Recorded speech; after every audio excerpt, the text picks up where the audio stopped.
Yeah, I would like to introduce to you our special guest, Damien. No, I'd That like would to have been introduce to you insane. That would our have been insane.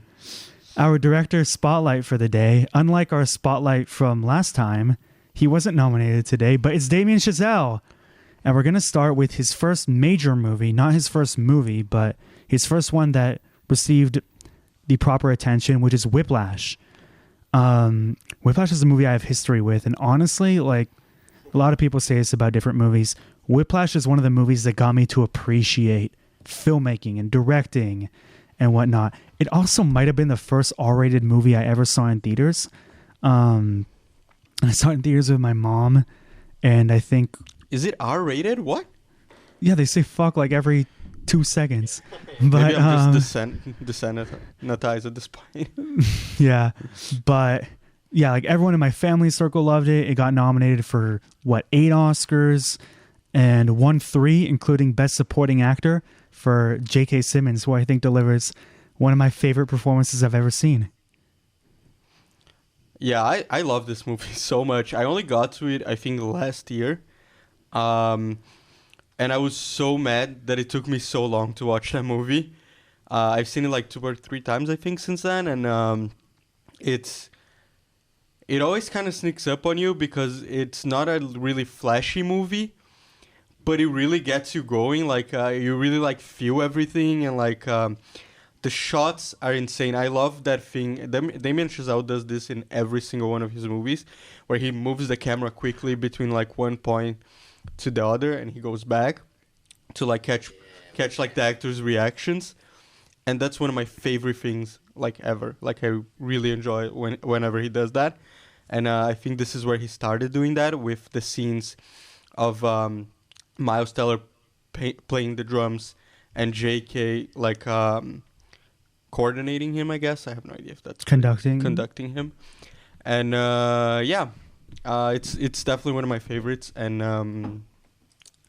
I have a blast every time I watch it. J.K. Simmons deserved that Oscar, like he really did.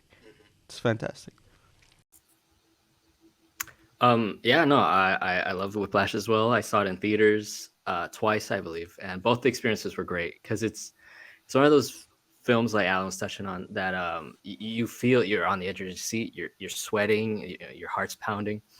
I was trying to remember the film. Well, it was the Safdie brothers with Robert Pattinson. What's that one called again? Good Good time. time. Like Good Time. Yes, I don't know if it came out before Good Time. But I was like, I always say Whiplash is the original, and Panic Cinema or whatever. Um, It's a good one. so, but like, yeah, both times I saw it in theaters, me including the audience, including me, stood up and clapped at the end of when the credits rolled, and I'm like, yes, this is. I'm so glad a small film like this, and it just goes to show how great of a director Damien Chazelle is. Even for his age, being quote unquote He was what, inexperienced. 31 when he directed that? Maybe even younger. Yeah, 29. it's incredible, and he didn't necessarily get me into directing. Like obviously that's Christopher Nolan, but in terms of just like seeing how young he was, I'm like, wow, he can make great films like this. And I think Nolan was at a young age too when he started making great movies. But it's so inspiring to see someone making that high caliber of a film. But yeah, Whiplash is incredible film. I think also like the dilemmas in a way that it proposes, like, is it really worth sacrificing all this for your art? Is Fletcher, because he thinks he's doing the right thing by pushing these people to the edge, because that's how you create stars, and like, but is that all really worth it? And it's a very similar idea to Black Swan, which is also a magnificent movie, of like, how much can you really sacrifice for art? Do you need to? According to this movie, yes. I don't think he's promoting it necessarily, but that's what J.K. Simmons believes. And he has so many memorable quotes. There's like the first scene where he starts going crazy. He has all these insane roasts. Man, I still know some of the lines where he's like, "You are a worthless piece of shit whose mommy left daddy for the final father fucking time. Say it louder." He's just so memorable. And obviously the one towards the end where he's like, there's no two words harmful in the English language than good job, which I sort of agree with, but obviously, there are healthy sacrifices in life, obviously, to, pursue your, passions. But obviously Yeah. this is meant to go, this is the extreme levels of, what, but, there is some truth to, obvious, to what Chazelle's putting out there. Yeah, it's a similar message than Judge Hirsch gives in the Fablemans. Family art, it'll tear you in two. So maybe you win. Maybe he wins. And I think he's also left a cultural impact, because every time I see like best movie villains of the 21st century, Fletcher's up there.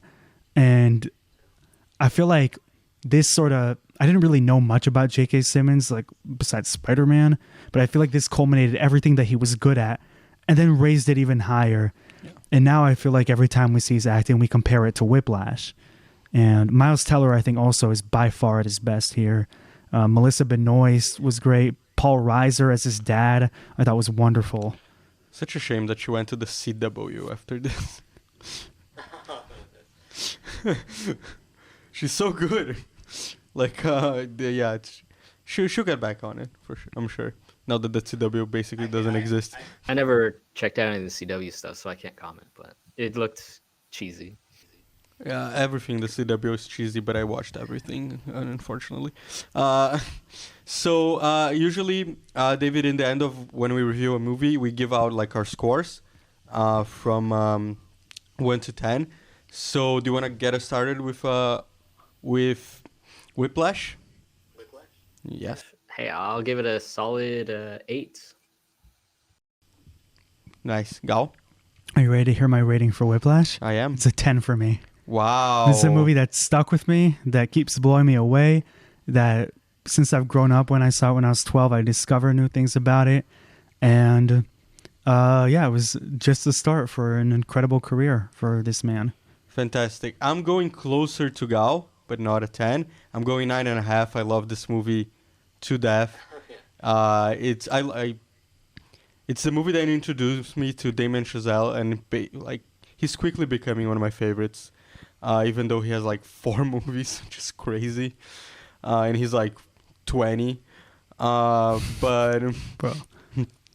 yeah, like every scene, like we discussed already, like I'm on the edge of my seat, and I felt that very much so from the first time that I watched the movie, and it is one of my favorite movies for sure. So 9.5.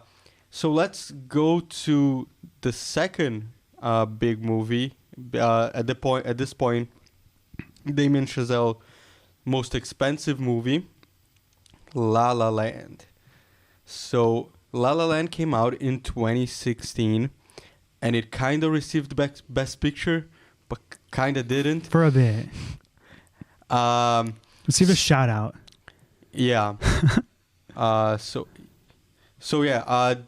David is showing his magnificent alternate He's not poster. a fan of the movie, as you can tell. Don't worry, we all hate it here, right?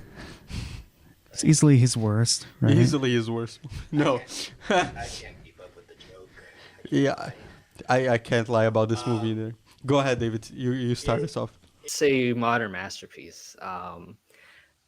Yeah, we mentioned, like, I was working at the movie theater, and obviously at the bar we had the TV on, and the Oscars was playing. They read Best Picture, La La Land. I jumped for joy. I'm like, yes. Then all of a sudden they're like, everyone looked confused and everything. I'm like, no way, what's going on? Please don't do this. And they gave it to Moonlight, which is a good film in its own right. But La La Land, like, it's again sort of like with Top Gun Maverick. Like, it's technically beautifully made, but also it's just been beloved by so many people. The songs are amazing. People can just relate to it because we're all dreamers in our own rights.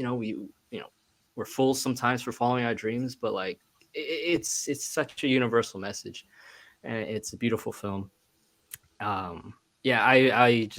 loved it. It's everything that I want in a movie and more, I guess.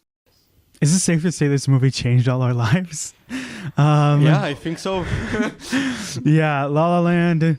I mean, I remember seeing it in the same weekend because I think it came out in the same weekend as Rogue One, Star Wars, and I saw them both in the same weekend. It did? And in and, the like, US, definitely not in Brazil.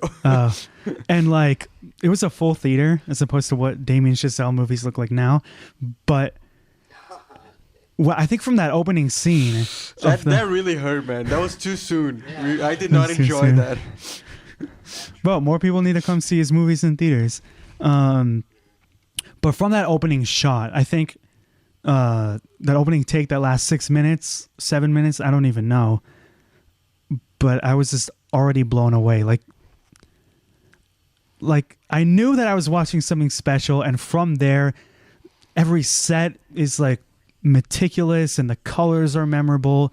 Emma Stone knocks it out of the park, and her chemistry with Ryan Gosling is just terrific. He's also so lovely because he's almost like this larger than life guy who has his own struggles, and she has that scene where she sings "The Fools Who Dream," which gets me every time. And Justin Hurwitz's score is out of this world. And yeah, I've seen it like 4 or 5 times. There was one time where I think like around the time the Oscar nominations were coming out for it, I saw it twice in like 3 days. And that ending makes me tear up. Like the whole last 10 minutes.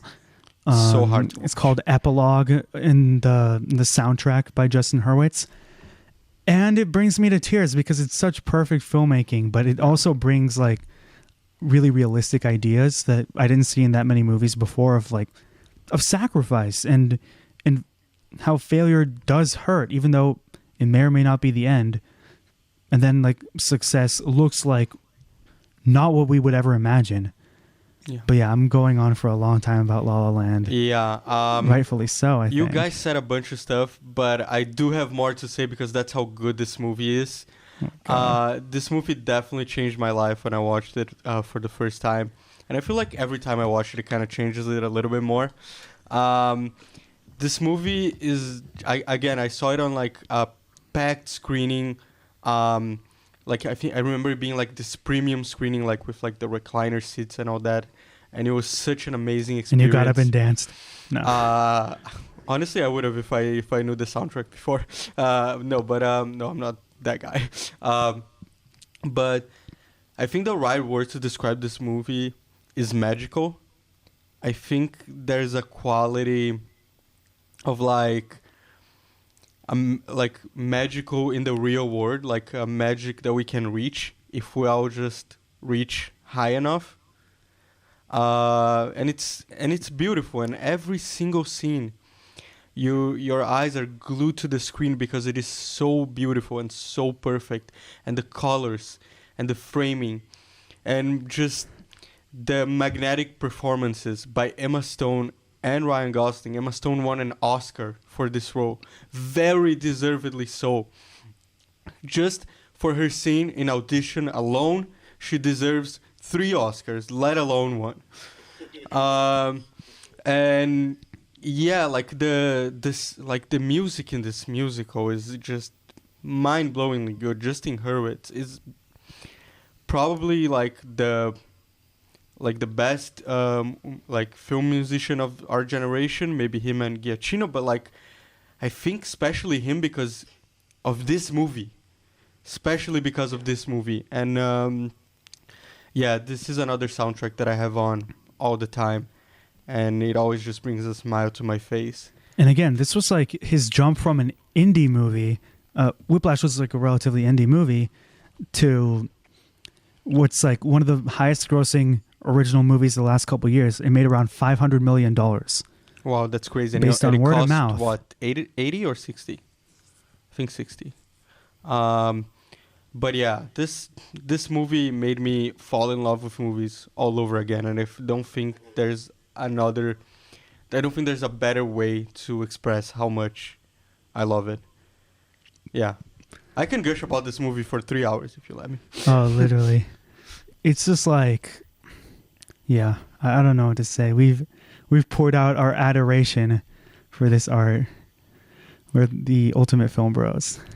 Yeah, just that line, "Here's to the ones who dream," like just always gets me. I'm like, yeah, Yes, Emma, I will dream. You're letting me dream right now. David, do you have a favorite scene in the movie? Or like a moment that really caught you the first time you saw it, or one that grew on you? There's a lot. Like you mentioned, the highway scene in the beginning, the ending. Perfect. Perfect opening. Yeah, it's just it's an incredible movie. I even though Ryan Gosling's character is he's into jazz, but I related to him because just how passionate he was about something, and that's how I feel about movies. And people always post that scene where he's like explaining jazz in the cafe, and that's me. About movies. You're just like it's exciting, it's chaotic, and yeah, Yeah, I feel like That was Damien injecting his movie Yeah. loving Like, he energy. loves jazz. He It loves was like jazz cross as well. out So word movie, write jazz. I think maybe he was represented by both of the main characters because her love of film and acting and his love of jazz was basically what Damien loves. So And I also love Amazing. J.K. Simmons' little appearance in it. Not quite as good as his performance in Whiplash, but I love when he's like, I don't think you know what you're saying. I think you mean come back tomorrow. No, what planet are you from? You're fired. it's so good. And like I guess a favorite scene, I would say it's the epilogue, right? The last scene. Yeah. I would say that, but because you just said it, I'll say something else. Um, I think the scene that they're dancing in the what is it called? The observatory. The observatory. That grew on me. I was going to say, That scene, man, it's just that's art. Like there's no other way to explain it. You see that? That's a piece of art that you can hang. do you know how go much to a tourism museum. that place got from this movie? It's wild. I haven't been yet, but I've been to LA, and it does make you want to dream. It does. So are you guys ready for scores? Because again, I guess we can talk about this movie for like the whole episode if you let us. I don't think we need to go through scores because I'm pretty sure we all have the same one. Yeah. So I guess I'll start. La La Land is a perfect movie. 10 out of 10. same. I agree. 10 out of 10. Yeah, it's not only the best musical I've ever seen, but when I see new movies now, especially ones where I'm like, does this deserve a 10 out of 10? Or ones that I hear that are like competing for Oscars, possibly. There's a couple movies in recent years that like hold them up to the standard of, and La La Land will always be one of them. And it's also in my top 15 or 20 of all time. Same. It's perfect. There's nothing else to say about it. Okay. Do you want to introduce the next film, Gal? Sure. Our next movie is another musical. No. This one is First Man, also directed by Damien Chazelle, this time not written by him. And it's starring... No, sorry. It was written by Josh Singer, and it starred actually a lot of people. Ryan Gosling, Claire Foy, Kieran Hines, Jason Clarke, Christopher Abbott, Kyle Chandler. Yeah, just plenty of people in a movie about one of the most famous things to ever happen in human history, which is the moon landing. And it was nominated for 4 Oscars, and it won visual effects. Deservedly so. I guess I'll start with this one. I was very late to this one. I watched it last week for the first time. And yeah, because I always wanted to watch it, but for some reason it was never on a streaming service. And then I think Gal just gave up and he illegally downloaded it and put it in a box. No, don't reveal me. And put it in a OneDrive for me. Don't reveal me. I had pity on him. So I will say it is beautiful. The visual effects are fantastic. The cinematography is great. The score always just in her, it's fantastic. But it shows that this is the one movie that Damien Chazelle didn't write. I think it has the weaker script of all of his movies, and it has an incredible performance by Ryan Gosling. But I think in general, especially after La La Land, it does leave you wanting more a little bit, in my opinion. Let's see what you guys have to say about it. I agree.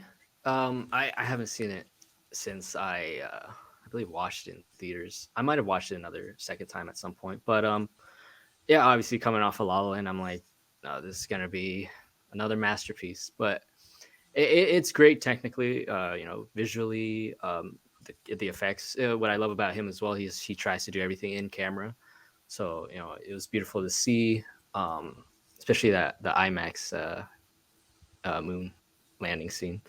But yeah, I Ryan hate Gosling is. What was that? I hate that I missed that. While I Oh was no, watching it in theaters, I was like, should have gone in IMAX. no, it was a great transition because you know how it's kind of a POV and it transitions out into When he walks out of the door. It's like a seamless. It's like you see the bars and it just goes into IMAX once it's great.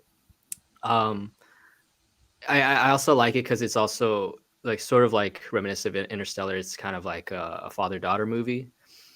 Um, but yeah, it's kind of a cold movie. You don't you feel sort of distant from it, and I don't know if that's what he was trying to go for, because from the movie and just things that you hear, like Neil Armstrong, he seemed like kind of a serious, not fun type of guy. So maybe that's what they're just going through tonally of the whole film. But I do want to give it another chance. But it's definitely not his best. But that's not saying much because his worst is so a lot good. of it's like Nolan. Like if people if he has the worst film, quote unquote, it's still better than a lot of films You out mean today. Tenet? Sorry, Gal. Definitely No. not Tenet. Come on. No, Tenet is a masterpiece. But I always people get say, Gal. I don't agree with that, but like I always get Yeah. Gal with that one. but like they say it's his worst. But like if that's his worst, it's better than a lot of movies out today anyway. So True. First Man actually has two of my biggest Oscar snubs ever, which is Justin Hurwitz not getting nominated, because this is also one of my favorite scores in the world, and then Claire Foy not getting nominated for supporting actress, because I thought she deserved it as well, and she got in everywhere else, and then it was a big surprise when she wasn't nominated. I saw this one in theaters, and it was very different from what I expected, especially a movie about such a popular event like the moon landing. But I remember really latching on to what he was going for. It's a lot quieter than his other movies, and so I don't think necessarily the script is memorable, but I think the way he edited the shots together, the way the editing flows and the mood that he creates had this very interesting sense of everything grand going on, but then a bit of melancholy. And I also think this is one of Ryan Gosling's best, at least his best dramatic performances. And he was just terrific. I also would have loved to see him get nominated for this movie. And everything in space was loud and visceral. And the whole 5 to 10 minutes of them landing on the moon, I thought was some of the best cinema of that year. I wonder if it'll hold up or drop a little bit if I watch it again, because I remember loving it when I saw it in theaters. And I think it's either I'm going to love it much more if I watch it again, or love it much less. Even though, again, I still think it's, at least of that year, it was one of the technically best. And another one that they didn't nominate for Best Picture. Yeah, I think the moon landing scene is perfect, honestly. Probably the best moon landing scene that we have, and we have a ton of those. It's just visually it's breathtaking. And yeah, I think it's just because the rest of his filmography is so mind-blowing. I'm good. It's okay. The rest of his filmography is so mind-blowing that this kind of stands out as a lesser film, but it's just because the rest is so good. It's not because this movie is bad by any means. It's still a movie that I usually defend when people say, oh, but it's not great compared to his rest of movies. I feel like I found something in it that a lot of people didn't, but I agree that it's his worst. Okay, so let's say scores. Let's start with Gal, so we can start high and finish low. Well, I'm going to say 8.5. right now. David? Maybe not. I don't know. It's been a while, so but I feel comfortable giving it a 7. Okay, so I'll go between both of you guys, and I'll go an 8. Okay. And it's pretty fresh in my head, so I think it hardly will change. Maybe we'll go down to a 7, to 7.5 in a second watch, but for now, definitely an 8. Great. Are you guys ready for our main event? The movie that got us all very mad today. It made $1 billion. No, Babylon is the one that we're talking about. It came out around Christmas time, and today it was nominated for 3 Oscars. Ridiculous. Original score, costume design, and production design. Not actress, not picture, not director. So that was upsetting. That was very upsetting. I want to start with David on this one because I know you feel very strongly about Babylon. Yeah, this isn't the first year where, not necessarily Chazelle, but a lot of directors or films get snubbed, and it's just tiring to see, and I don't know what happened. I people blame it on the marketing, and I don't think the marketing was horrible, but yes, it could have been better. For me, I think the release date was having it late December and everywhere on early January. I think it would have been better as a late November, early December release, maybe. Yeah, like most To get out, have Avatar, out of the way, Yeah. But and also like the length, I guess people. But again, Avatar's long, so it's a fantastic movie. I don't think it's perfect. I think there are some times where I think it does cross the line a little bit in terms of like the yelling, the grotesqueness of it, the decadence and all that stuff. But I'm always championing new things, and he brought such a tale as old as time and Hollywood, but he showed it in a way that's just amazing. Like a lot of one shots, a lot of stuff. A lot of scenes that are memorable and I could watch over and over again. And unfortunately, I didn't get to watch it again because it did so horribly. Showtimes, it's out of theaters. A lot of theaters. So it's. But yeah, it's a brilliant movie. I saw it at an early screening at the Castro Theater, and unfortunately, like Damien Chazelle was supposed to be there, but they say he got sick. But Diego Calva, the lead actor, he still made it, and he's a great guy too. And I loved his answers, and I thinking about it, I'd hoped he probably would have been nice to see him get more awards recognition. I thought it was a solid performance, especially. And that's about it. Yeah, like for a fairly newcomer, he did a great performance. Obviously, going against Margot or Brad Pitt, but he's a great guy, and I can't wait to see what else he's got in store in the future. But a great movie, and it's literally a crime, and they should get arrested for not nominating Babylon. Yeah. Now they have 10 movies that they need to nominate, and they still didn't get in Babylon. Yeah, but they got in Elvis, so there you go. That weirds me out. Like, So Elvis. I will. Yeah. What? Sorry. Aren't they lowering the number, right? Again? I don't think so. Best Picture? I don't know. They just expanded it to you need to put in 10 starting last year, so I don't think they plan on. Okay, is it the need to put in 10? I think that. Yeah, I think that's what you. Yeah. Okay, so I agree with you, 100%. The thing with Babylon it comes so close to being a perfect movie. That you're almost upset that it isn't. Because, like you said, sometimes it does cross a line in the grotesque, and sometimes it does. Actually, only one time it crossed the line for me in like the self-awareness of it, like in the last scene. I thought that was a little bit weird. Oh, That was ridiculous, yeah.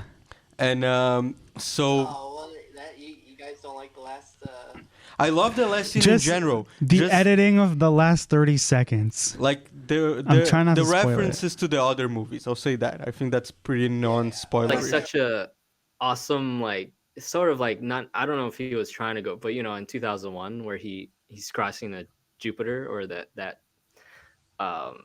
like that whole sequence that I thought like that was just the movie lovers version of it. Just turn space into movies. I'm like, yes, this is amazing.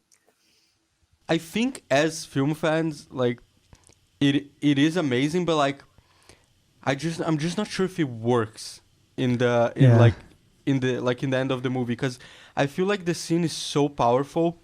I'm not gonna spoil what happens in the scene, but what's actually happening in the film is so powerful that I feel like it takes away of that a little bit to become more of like a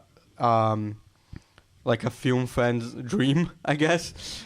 It's like if in La La Land, like he was playing at the jazz club, and then in addition to like the fantasy, they also show like Louis Armstrong and like all the history of music. Like that would have been too much. So that's what I felt with this decision. It was warranted because it did touch on the transition of silence to talkies, and then they did go into like what the future cinema is gonna be, and especially with Brad Pitt's character, and they're all older now, and I don't want to spoil too much, but obviously Diego, his character, he's seeing what the possibilities of what the movies can be, and then obviously goes into some. I don't know. I loved it. I don't know. I think the really modern movie really, really rubbed me the wrong way. Until we got to that point, it was doable for me. I was in it. If it was only the movies from before it's set, then that works. As soon as it got to like 2010, I was like, eh. So yeah. Mad about is that they didn't show a Nolan movie. I'm like, how dare you, Chazelle? You should have thrown The Dark Knight or Interstellar or something. But no. So like that. Tenet. Yeah, but that's crazy because that's literally for me the only thing wrong with the movie, and maybe I did get weirded out for a couple of scenes that maybe I wouldn't have gone so far with people like defecating on each other. Yeah, that wasn't great, so I almost threw up.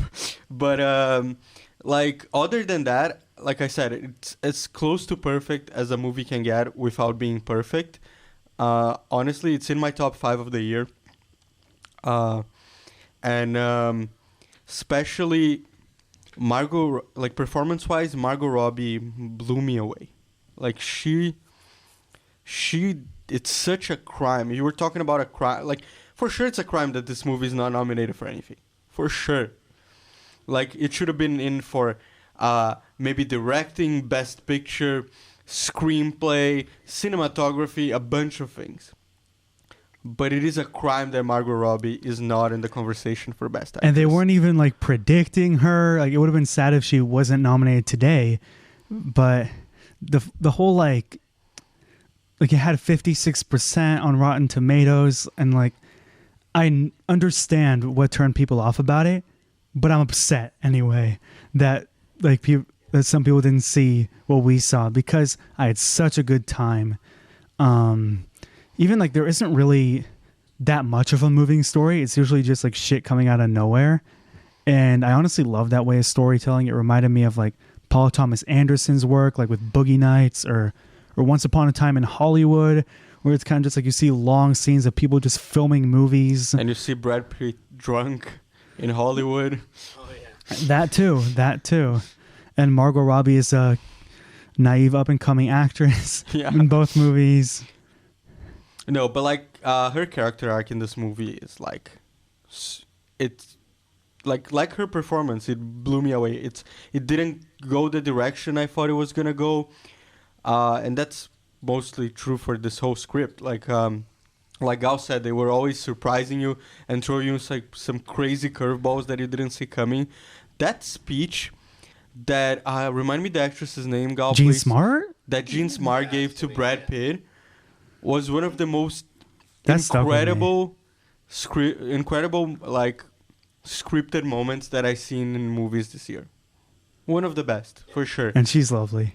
Oh, she's great in the movie. But yeah, just what she had to say about this craft that we love just made me like, this is like the messages that about movies and film that Damien Chazelle really knows how to put in his movies without throwing it in your face. He just puts these beautiful messages about art and what it really means. When we're trying to explain how much we love this stuff, it's because of shit like this. And the way he like tells his character arcs without even completing them at times, without telling you that much you need to know, or like the way he just like, again, throws in shit that might not even matter, or prolong scenes for like the opening scene is like 30 minutes. I don't even know. And I was just in for whatever this movie had to offer because the world brought me in. The music was spectacular. And the way the camera and everything just immersed me into what felt like something so grand. Again, he's so good at doing that. Like you felt like the world that he created in front of you stretches so far, and there's so many little stories to tell. And yeah, man, it was great, and it was over 3 hours, and I felt the runtime, but I also didn't mind it because there were times where I just didn't want it to end. Yeah, I just wanted to stay there as long as Damien Chazelle would have me. And honestly. when you get out, it's like unfair. Like he only releases a movie every 3 to 4 years. Like why? I think this is why, because they're this good, and you need time for good things. Actually, before this, he did every 2 years, but now it's going to be longer. Are you guys ready for some scores? Yeah. Let's start with you, David. Let's see. Do I go? Just because it got snubbed, I'll give it 9.5. Same, 9.5. Same, 9.5. There you go. It's as close to a perfect movie as a movie can get. As close to a perfect movie as an imperfect movie can get. And look, I get why it divided people, but I still don't get how the reception was less positive than Elvis. No, it's ridiculous. I hate it so much. I'm so disappointed at the Academy right now. Yeah, a lot of people still haven't seen it, but I think it might gain a future love for it, because you do see people seeing it for the first time now, and they're like, "Wow, it's amazing," or they're like, "There are some things I didn't like about it, but it's a really great film." So I'm like, okay, finally, people are just start spreading, I think for sure it's gonna like grow a bigger following. And again, I bring up PTA. Like he's not really relevant, but his style is similar to the like storytelling in this movie, where it's like it's not exactly linear, but it still has these things that like I feel like people will latch on to when they watch it in the coming years. Yeah, for sure. Shout out to Jacob from Jacob Watches Films. He's watched this movie 4 times in the last 5 week. now. 5? No, 5. 5 times Yo. in the last week. He went to the theater He must 5 be times. devastated. And my heart goes out to you, my man. I know you must be in a serious depression right now. So it's currently made. It's sad to say this movie's made $28 million as opposed to $78 million. And Jacob's $27 only million from went to Jacob. Yeah, Jacob's only responsible for half of that. But yeah, it's such a good movie, and it's such a shame that this happened. It's an odd one also because, again, movies like Don't Look Up or Vice, they got like 50-something, and not everyone loved it, but they got that boost because of the big director and the appealing style. And I thought for sure Babylon was going to have that luck today, and guess not. No, I knew it was going to be bad. I was already prepared, but it doesn't mean it hurt any less. Are you guys ready to rank Damien's movies? This is what we do usually, David, when we have like these director episodes. We like ranking their movies. I think it's pretty obvious from our scores, but it's still fun to. I feel like we'll have similar about. Lists. I'll say number 4, First Man, 3, Babylon, 2, Whiplash, 1, La La Land. Same. Same. Okay. Last time. That's the end of the episode. Last time we did Martin McDonagh, and we had each a completely different list. I don't think we had one movie in the same spot. We didn't. The 3 of us. It was us. wild. And now we have everyone with the same exact list. This is fun. I do think that Babylon has the potential of maybe surpassing Whiplash. Ooh. I'm not sure. For now, it's a no. But you never know with these things. Like maybe watching it like more times, maybe it will become one of those movies for me. I'm not sure, but no, I hope that changes. But I don't think any movies that he ever releases are gonna touch La La Land. I hope Margot Robbie wins Best Actress. That's not gonna happen. Because yeah, like we said before, La La Land is No, I don't know if perfect anything will filmmaking. touch La La Land, but he has the potential to do it. I mean, whatever he has in store, he could make another And I movie. He could make another movie about movie making. He could make a horror movie. He could make a Western. I don't know. He's got it all in him. He does. And I just saw Once Upon a Time in the West for the first time, and you just kind of get that feeling like you just saw something truly special. And I would love to see a Western of that caliber in today's technology and artists like Nolan or Chazelle, like just make a Western, make a epic Western that that sweeps us all off our feet. Or Yeah, Tarantino, but I want Tarantino to do a sci-fi. I think that would just be amazing. yeah, that would be interesting. I feel like But yeah. with we're getting Babylon's, was that?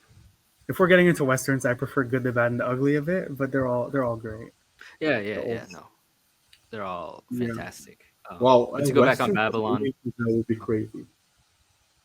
was that? Like a western from Damien Chazelle would be crazy. I'm on board. Yeah, like I could totally see it, and I just hope that with Babylon, like I guess getting snubbed and not being a commercial success, I hope he still has the opportunity to keep making the films that he wants to make instead of like maybe I hope the studios don't get weird and like watch him more or not give him the budget he wants, or because he's such a great artist. And I mean, he's think still the La La Land guy. So I think he'll always have that stamp. Like even before the movie Yeah. came out, He's the youngest director to ever win an Academy Award. Nobody's ever taking that away from him. He was what, 36? He's 32 when he won. Now he's 38. 32. That's insane. Nobody's ever taking that from him. Like ever. Guys, I have this movie that I just made. Gao, you're not winning best director, but sorry. Maybe when I'm 50. But yeah, I'm happy that like La La Land was the first movie I ever watched from him in the theater, and it's always gonna be a magical moment that I treasure. And yeah, we love Damien Chazelle over here. No complaints about him at all. And we just hope that, like David said, he gets to keep doing his own thing and nobody messes with him. And yeah, I guess that's the episode for today, Gal. All right. Thank you, David, for joining us. This has been a long time in the making. You've been a terrific guest and Yeah, you were fellow great. Thank film you. fanatic. And we'd like to thank Mr. Chazelle for doing what he's doing and inspiring us. Claps to the man. And I'd like to thank Justin Hurwitz for changing our lives with his music Wow. Crazy. 4 different times. 4 different times. Yeah, I would like to also thank David for coming up. This was truly great episode. And yeah, do you want to shout out your socials and everything, David? Just follow these guys. They're way better than I am. So No, come on. All film topics. I mean, I wouldn't go that far. Thank you. If you want to follow David, follow Ultimate Movie account on Instagram. Do check out his stuff. His reels are fantastic. They truly are. And if you want to follow us, you can't click here because we're not that technologically savvy. But at Film Fanatics Pod over here on Instagram and TikTok. And also, Gal, do you want to point it to the subscribe button there? Subscribe. There Please you do. go. We would love to have you in our Film Fanatic family. We would. We really would. So thank you guys for watching or listening wherever you are. Thank you, David, for coming up. And we'll see you guys next time. I'm Alan. And I'm Gal. See you soon.